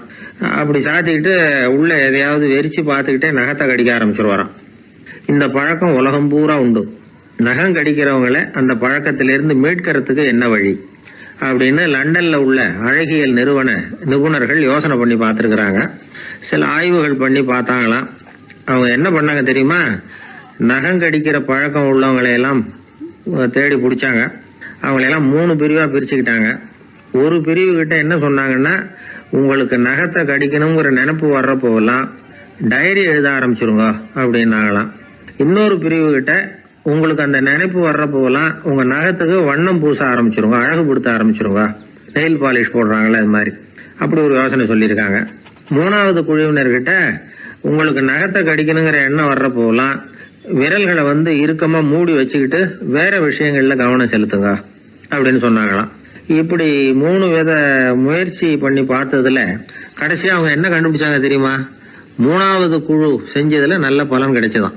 அதாவது நகம் தெரியாதபடிக்கு விரலை இறுக மூடிக்கிட்டு வச்சுக்கிட்டோம்னா அந்த பழக்கம் மாறுதான். அப்படி இருந்தவங்க கிட்ட அந்த நகம் கடிக்கிற பழக்கம் மெதுவா குறைஞ்சு போச்சான். அதனால நகம் கடிக்கிற பழக்கம் உள்ளவங்க இதை முயற்சி பண்ணி பார்க்கலாம். ஒரு ஆள் இருந்தார், அவருக்கு எப்ப பார்த்தாலும் நகத்தை கடிச்சுக்கிட்டே இருக்கணும், அப்படி ஒரு பழக்கம். அதனால அவர் விரல்ல எப்பவும் நகம் இருக்கிறது இல்லை, விரல் இருக்கிறதே பெரிய ஆச்சரியம். அவருக்கு திடீர்னு உடம்புல அரிப்பு, சொரிஞ்சிக்க முடியல, அரிப்பும் நிக்கல.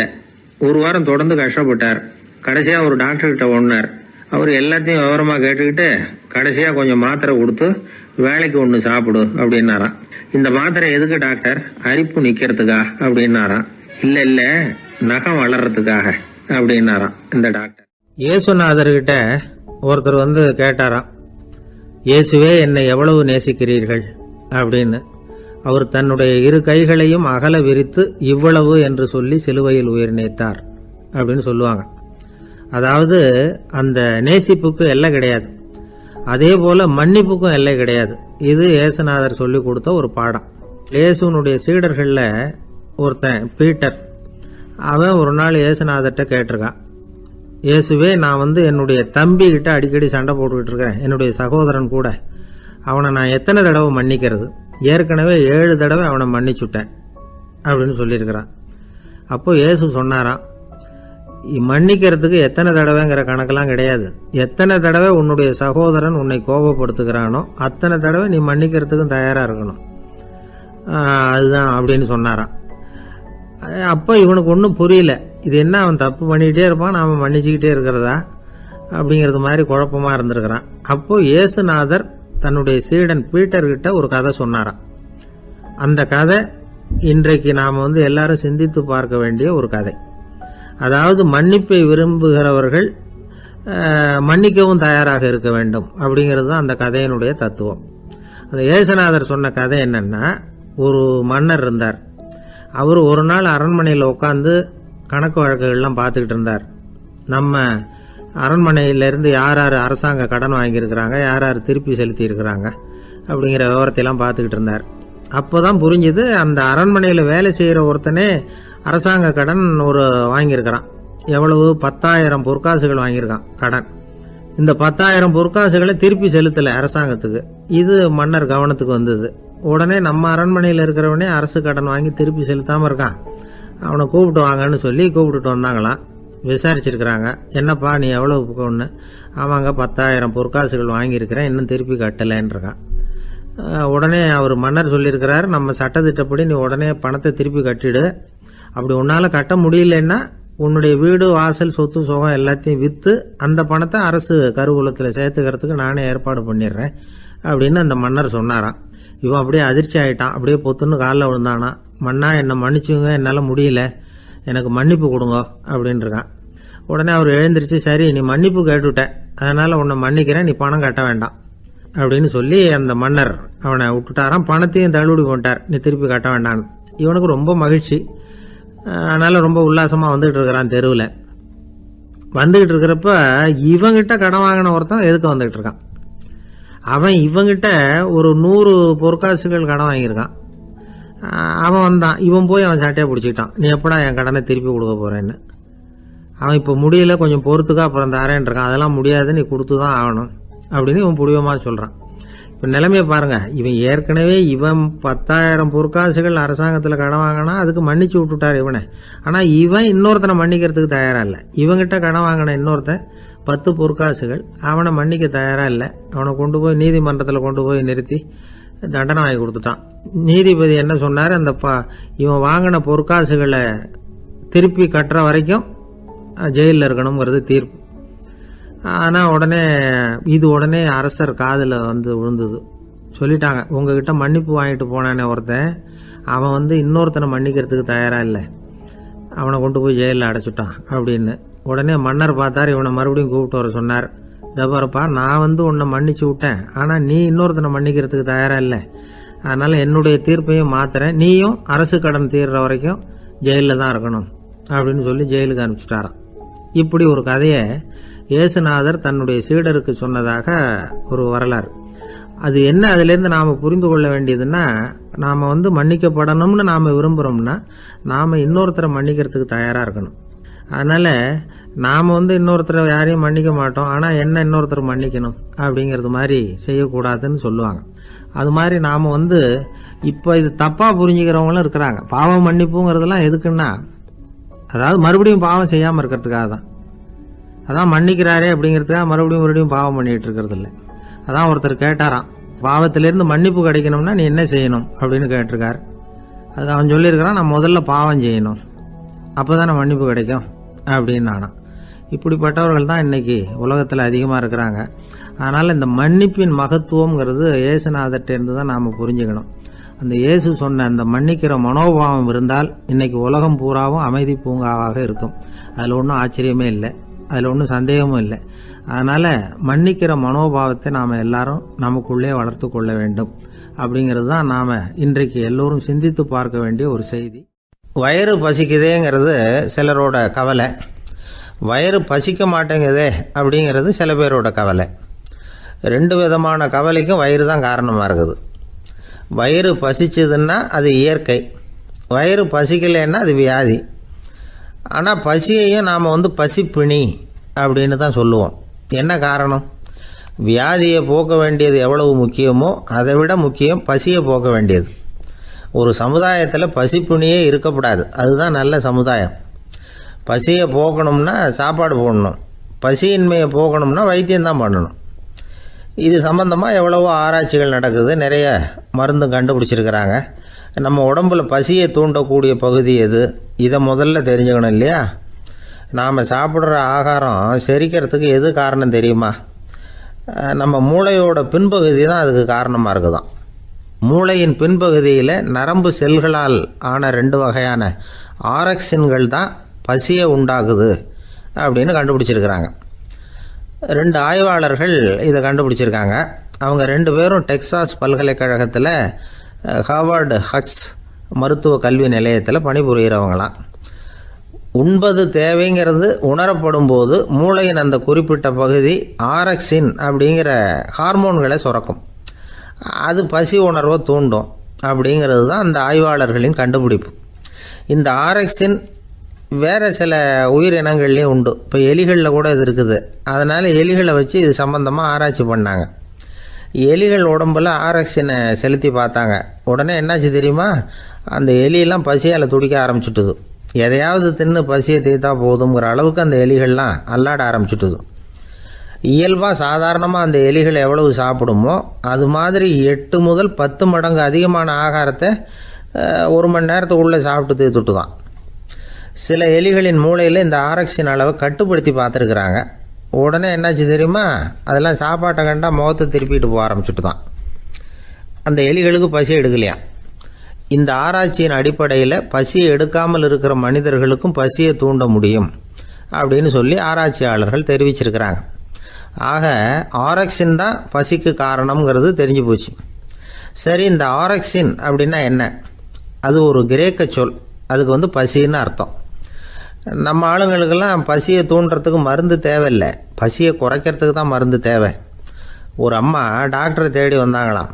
டாக்டர், எங்கள் வீட்டுக்காரருக்கு திடீர்னு அகோர பசி, நிறைய சமைச்சு போடுறேன், அவ்வளவையும் சாப்பிட்டுட்டு கீழே கிடக்கிற குப்பை கூலங்களையும் எடுத்து சாப்பிட ஆரம்பிச்சுட்றார், என்னன்னு கவனித்து பாருங்கள் அப்படின்னாங்களாம். எவ்வளோ நாளாக அப்படி இருக்குதுன்னு கேட்டிருக்காரு டாக்டர். ஒரு வாரமாக அப்படி இருக்குதுன்னாங்களாம். இவ்வளவு நாளாக ஏன் சும்மா இருந்தீங்க, ஆரம்பத்திலே இங்கே அழைச்சிட்டு வர வேண்டியது தானே அப்படின்னாரான் டாக்டர். அது ஒன்றும் இல்லை டாக்டர், வீடு பூரா சுத்தமாகட்டுமேன்னு பார்த்துக்கிட்டு இருந்தேன் அப்படின்னாங்களாம் அந்த அம்மா. ஒருத்தர் ரொம்ப அவசரமாக போயிட்டு இருந்தார். எங்கே சார் போகிறீங்கன்னு கேட்டோம். எனக்கு வேண்டியப்பட்ட ஒருத்தருக்கு குழந்தை பிறந்திருக்கிறதாக செய்தி வந்திருக்கு, அதுதான் ஆஸ்பத்திரிக்கு போயிட்டுருக்கேன், பார்த்துட்டு வரலாம்னு அப்படின்னார். அப்படின்னா கொஞ்சம் இப்படி உட்காருங்க அப்படின்னோம். சில விவரமெல்லாம் சொல்கிறேன் கேட்டுக்கிட்டு போங்க அப்படின்னோம். உட்காந்தார். அப்புறம் சொல்ல ஆரம்பித்தோம். புதுசாக பிறந்திருக்கிற ஒரு குழந்தைய பார்க்க போகிறதுன்னா அது சாதாரண விஷயம் இல்லை. அதில் ரொம்பவும் கவனமாக நடந்துக்கணும். புது குழந்தைக்கு நோய் சுலபமாக தொற்றும். முக்கியமாக காற்று மூலமாக பரவுகிற நோய்கள் சுலபமாக வந்துடும். அதனால் நமக்கு உடம்பு சரியில்லைன்னா குழந்தைய விட்டு கொஞ்சம் தள்ளியே இருக்கிறது தான் நல்லது. பெரியவங்களை பொறுத்த வரைக்கும் சாதாரணமாக உள்ள ஒரு கிருமி கூட குழந்தைய பொறுத்த வரைக்கும் ரொம்ப மோசமான ஒரு கிருமியாக இருக்கும். சில வெளிநாடுகள் எப்படி தெரியுமா, பிறந்த குழந்தை தூங்கிக்கிட்டு இருக்கிற ஒரு ரூமுக்கு போகணும்னா போகிறவங்க முகமூடி போட்டுக்கணும், காலணிகளை மாற்றிக்கணும், அவ்வளவு சுத்தமாக உள்ளே போய் பார்த்துட்டு வரணும். பொதுவாக சில ஆஸ்பத்திரிகளில் பார்த்தீங்கன்னா பார்வையாளர்கள் நேரத்தில் விசிட்டிங் ஹவர்ஸ் தாயை விட்டு குழந்தைய தனியாக பிரித்து வச்சுருவாங்க. எதுக்குன்னு நினைக்கிறீங்க? அந்த நேரம் பல பேர் வருவாங்க போவாங்க, அவங்க கை கால் சுத்தமாக இருக்காது. சுத்தம் இல்லாத கைகள் மூலமாக கிருமிகள் பரவும். சுத்தம் இல்லாத கைன்னா மண்ணு தூசி படிஞ்சிருக்கிற கை மட்டும் தான் அர்த்தம் இல்லை. சாலையில் கையை வீசிக்கிட்டு நடந்து வர்றீங்க, குழந்தைய பொறுத்த வரைக்கும் அது கூட சுத்தம் இல்லாத கை தான். தாயை தவிர மற்றவங்க குழந்தைய தூக்காமல் பார்த்துக்கிறது நல்லது. தாய் கூட அளவோட கொஞ்சிறதோட நிறுத்திக்கணும். புதுசாக ஒரு குழந்தைய பெற்றிருக்கிற பொண்ணுக்கிட்ட மற்ற தாய்மார்கள் ஏதாவது சொல்லிக்கிட்டே இருப்பாங்க. குழந்தைய அப்படி வளர்க்கணும் இப்படி வளர்க்கணும் அப்படின்னு ஏதாவது அட்வைஸ் பண்ணிக்கிட்டே இருப்பாங்க. இப்படி ஓவராக அறிவுரை பண்ணுறது அந்த பொண்ணை குழப்பி விட்டுரும். அதனால் அப்படிலாம் பண்ணக்கூடாது. அந்த பெண்ணே ஏதாவது கேட்டால் கூட டாக்டர் சொல்ல வேண்டிய விவரங்களை எல்லாம் நாமே சொல்லிக்கிட்டு இருக்கக்கூடாது. புதுசாக பிறந்திருக்கிற குழந்தைய மட்டும்தான் இப்படி பார்க்கணும்னு இல்லை. ஒரு நோயாளி குழந்தைய பார்க்க போகிறதுனா கூட ரொம்ப எச்சரிக்கையாக தான் நடந்துக்கணும். ஒரு தின்பண்டமோ விளையாட்டு சாமானோ அந்த குழந்தைக்கு நாம் வாங்கிட்டு போகிறதா வச்சுக்குவோம். அதை நேராக கொண்டுகிட்டு போய் அந்த குழந்தைகிட்டே கொடுக்கக்கூடாது. அதோட அப்பா அம்மா கிட்ட ரகசியமாக கொடுக்கலாம். அவங்க முடிவு பண்ணட்டும் குழந்தைகிட்ட அதை கொடுக்கலாமா வேண்டாமாங்கிறத. அவங்களுக்கு தான் தெரியும் அதோட மனசும் உடம்பும். உங்கள் அக்கறையை காட்டுறதா நினச்சிக்கிட்டு குழந்தை வாயில் எதையும் கொண்டுட்டு போய் போடாதீங்க. போகிறப்போ உங்கள் வீட்டு குழந்தையும் அழைச்சிட்டு போகாதீங்க. இது நோயை வாங்கிட்டு வந்துடும், அல்லது புதுசாக ஒரு நோயை அதுக்கிட்ட கொடுத்துட்டு வந்துடும். என்னதான் உங்களுக்கு பழக்கமான குழந்தையா இருந்தால் கூட அதுக்கு விருப்பம் இல்லைன்னா பேசக்கூடாது.